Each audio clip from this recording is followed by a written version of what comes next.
Welcome back to the channel.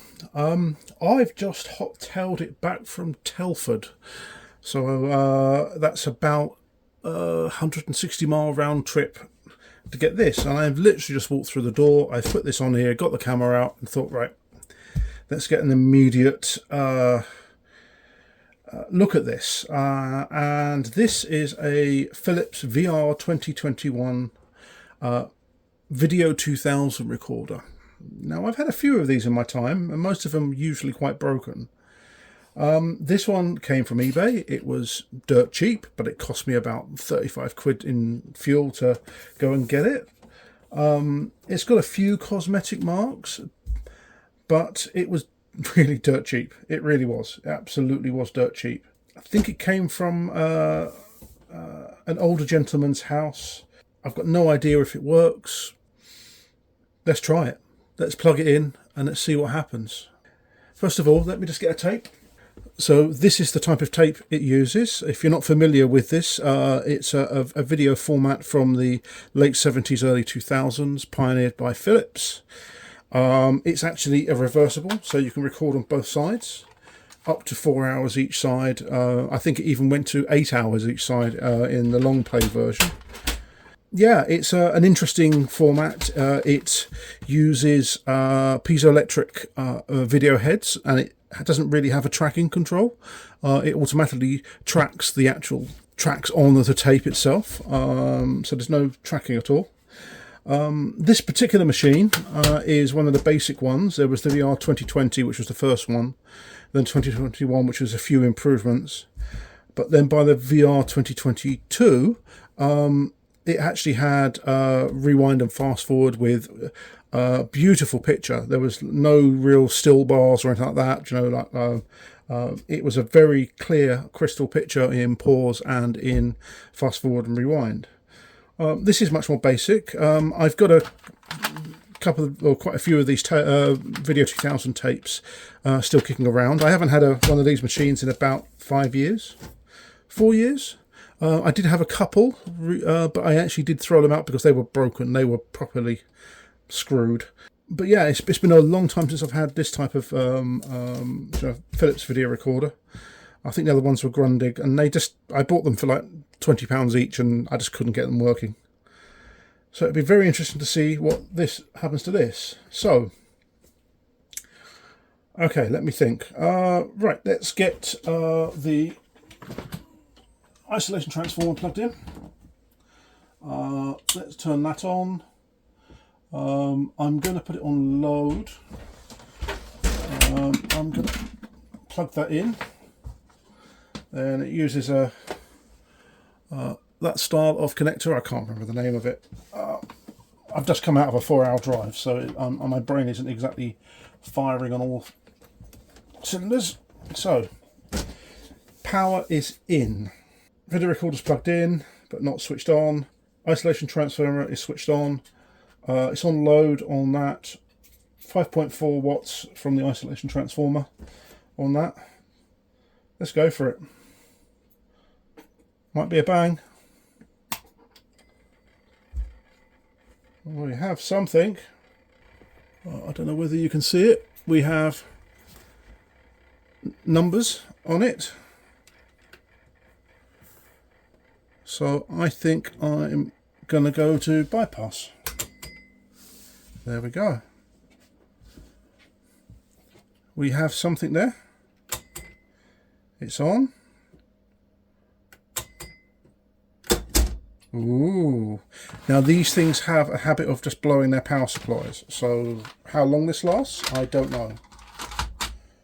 So if we plug it in, let's see whether we get let's see whether we get a rewind and fast forward. Oh wow, look at that. That seems to be working. We've got a segment out here. I've got no idea whether this has been powered up or not. And it just fast forward through to the other side. And again, you can flip the tape over. It's really very interesting format. There we go. Let me just improve the lighting a little bit.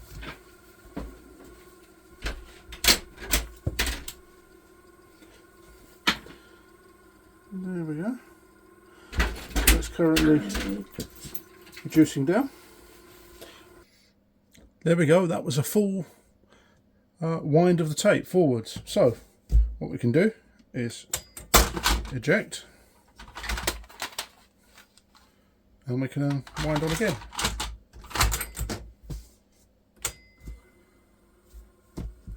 Great format. Let's see whether the rewind works.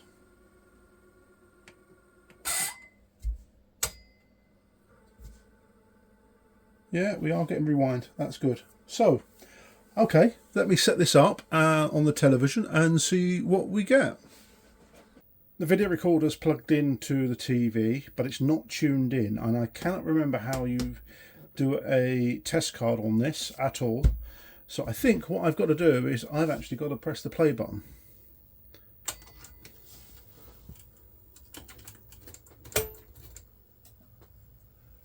Well, something's playing. So let's go to the menu and set up manual tuning,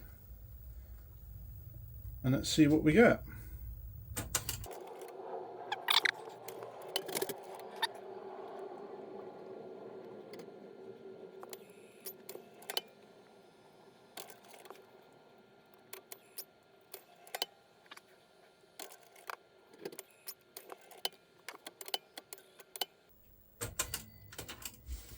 So, okay, I'm struggling to tune this in, and it's also stopping and there's no picture. So what I'm going to do is I'm going to eject this tape, and I think it's time to go and have a look at the video head in there and see what the condition is.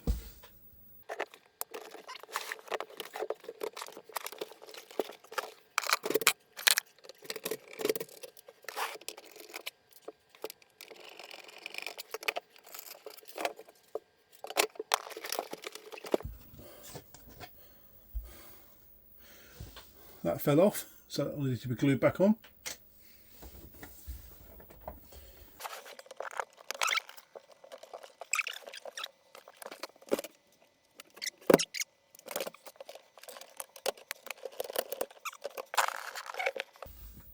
So it has been a while since I have worked on one of these. Oh yeah, look at that.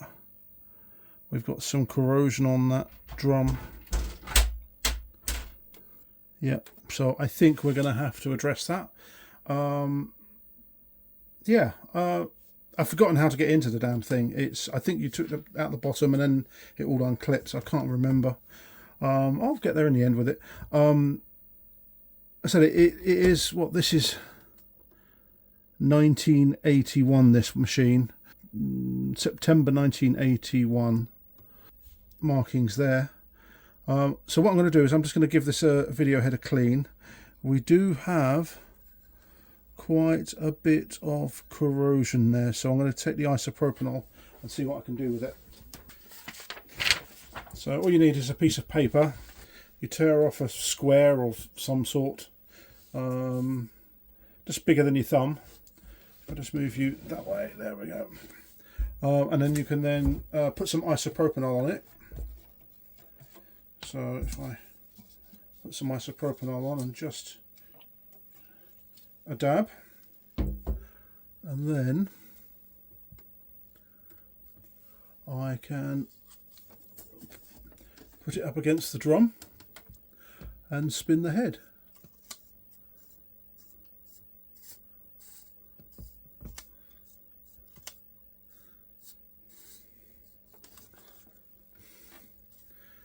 Oh yeah, we're getting some pretty nasty stuff. I'm just going to move you a bit more over there just so you can see a bit more and I can get in there.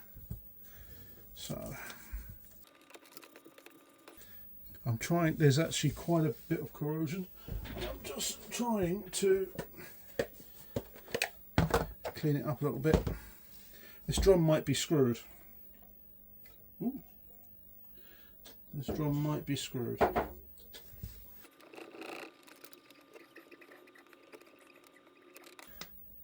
We're getting some crap off the drum itself.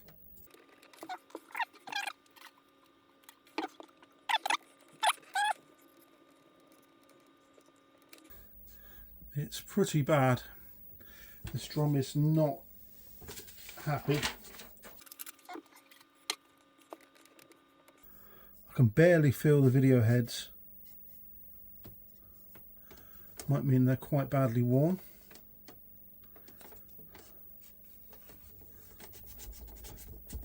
Right, I'm actually scrubbing the head, but the drum, but not the heads at the moment. So I'm just trying to remove some of the crap.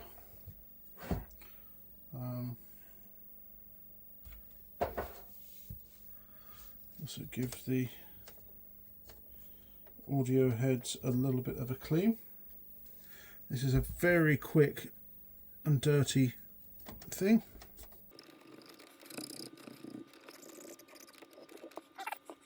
That corrosion is pretty awful just there.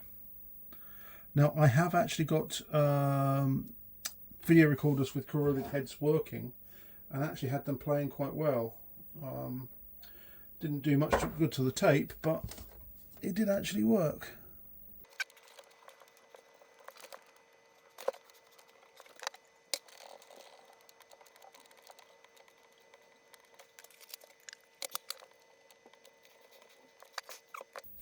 So this here is actually the sensor for the drum, and I believe it's an optical sensor here, and a little plastic peg there which spins past and tells the VCR where the drum is and where the heads are. So quite interesting. What I'm going to do is I'm going to put the power back in, turn the power on.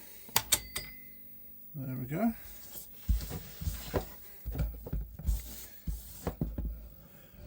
And what we can do now is I can show you it actually lacing up as well. So eject, put a tape in.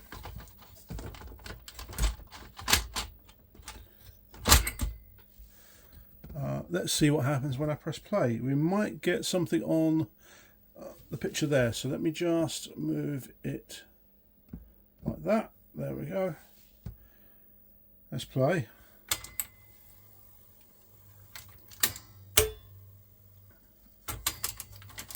Yeah, it seems to be struggling. The capstan roller a little clean.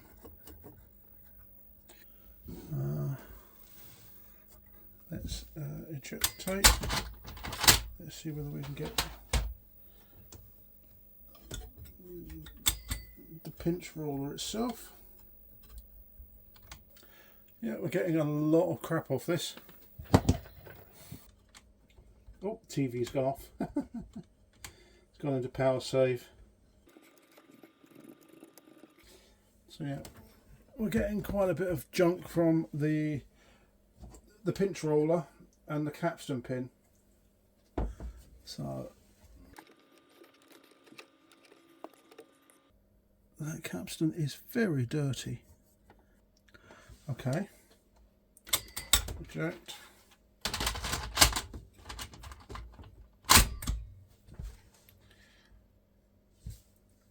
Let's see if we get a picture. Turn TV back on, get some static. Here we go.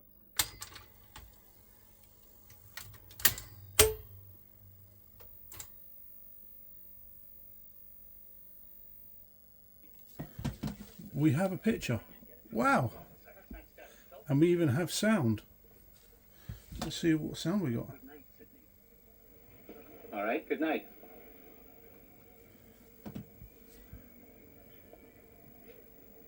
All right, you've heard of pilot error, computer malfunction. It's Yes. on the coordinates. A single B-52 dropped its entire load on Neat Clone.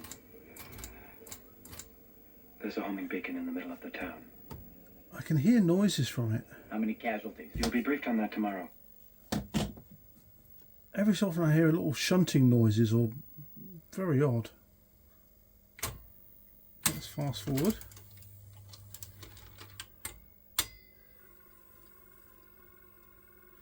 As you can see on that, you might be able to see on that head a dull patch. Yeah, that's the corrosion. I've got a first generation video. In fact, it's the first model ever of the JVC VHS system, and it's got a very similar type of head, corrosion all over, and I managed to actually get it to play. We have a picture. It's there. It's running.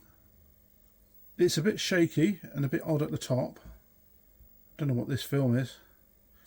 Okay, let's eject and turn the tape over and see what else is on there.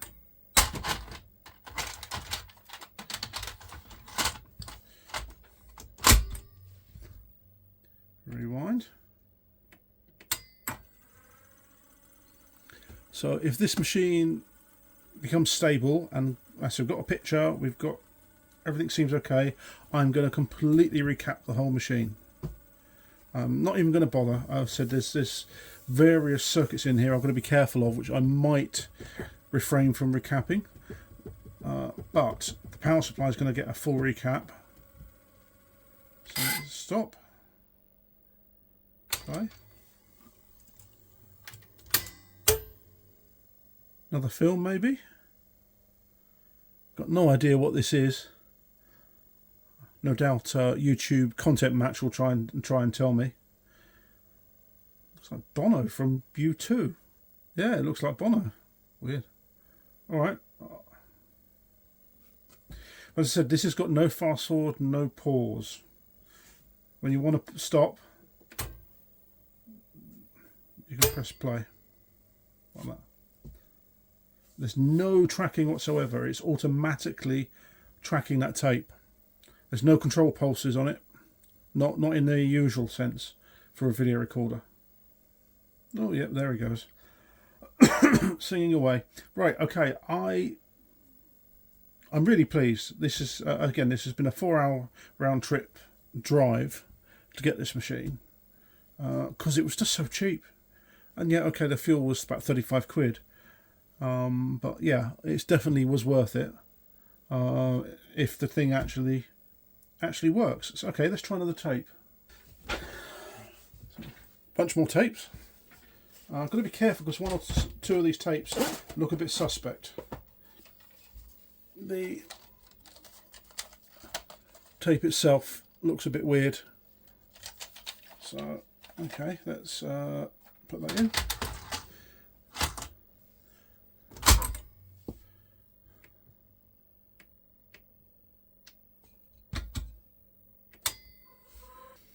So, tape rewound, let's press play.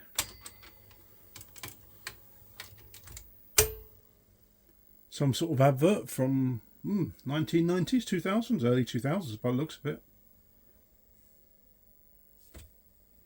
Yeah, definitely 2000s.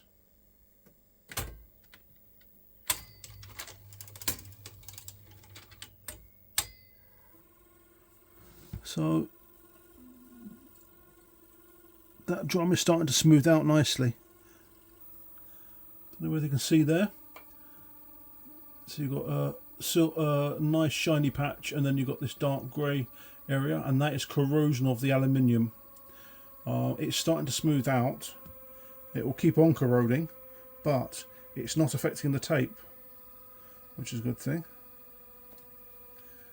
So I just have to, again, keep on playing. It will eventually smooth out. I haven't got any good tapes on this thing because the only tapes I've got left are from my old collection. So yeah, let's see what happens.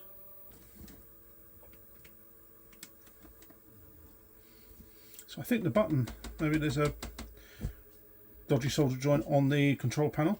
I know this flips out, so this whole thing flips out from what I remember. So I can resolder some of these connections. Oh, a bit of Mastermind.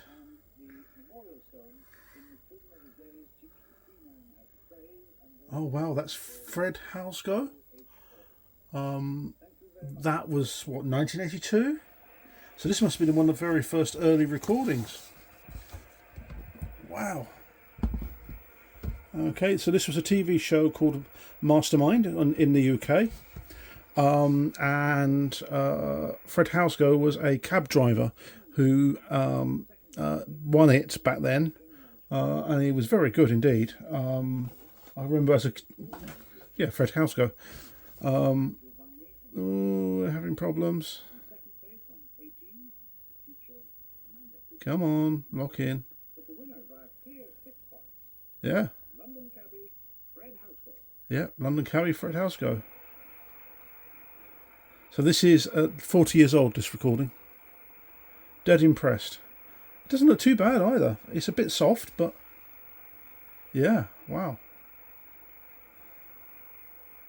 Everyone looks like my grandparents. Anyway. Oh. In fact, Mastermind 1980 continues tomorrow morning. 1980. So, 43 years old.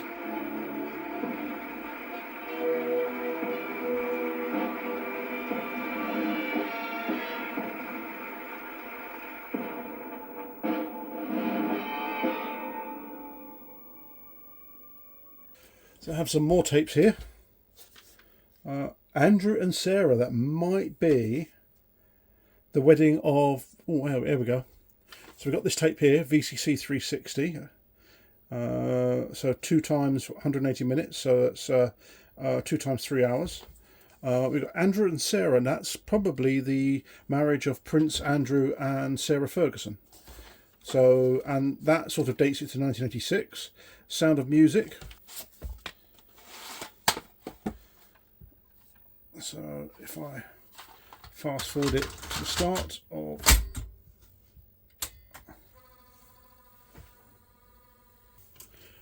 What do we get out of this Sony tape?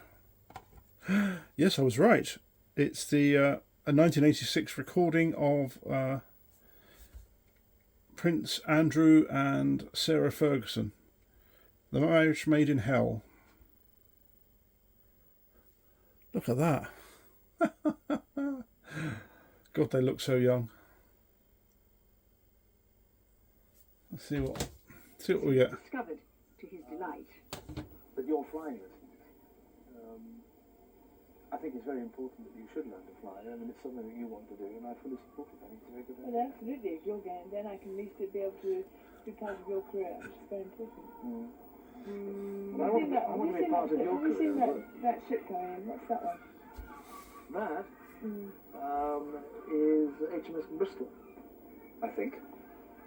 I hope it's HMS Bristol, because if it isn't, I'm going to look a fool. If you are, aren't you? I hope it is. Wow.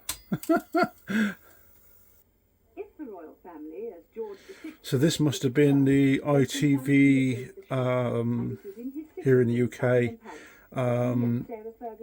interview of Prince Andrew and Sarah Ferguson before they got married. Sarah, the big day approaches. Can I simply ask you how you're feeling? Great. Wow, Recently, that's boring as hell. The Ooh. last couple of weeks. Oh, he's not in favour now. Let's eject. Is it Harvey Weinstein and doing naughty things? Yeah, okay, let's put it back in and fast forward it a little bit. What have we got on the other side? Did say Sound of Music. Oh yes, that's the Sound of Music. Nuns on the Run.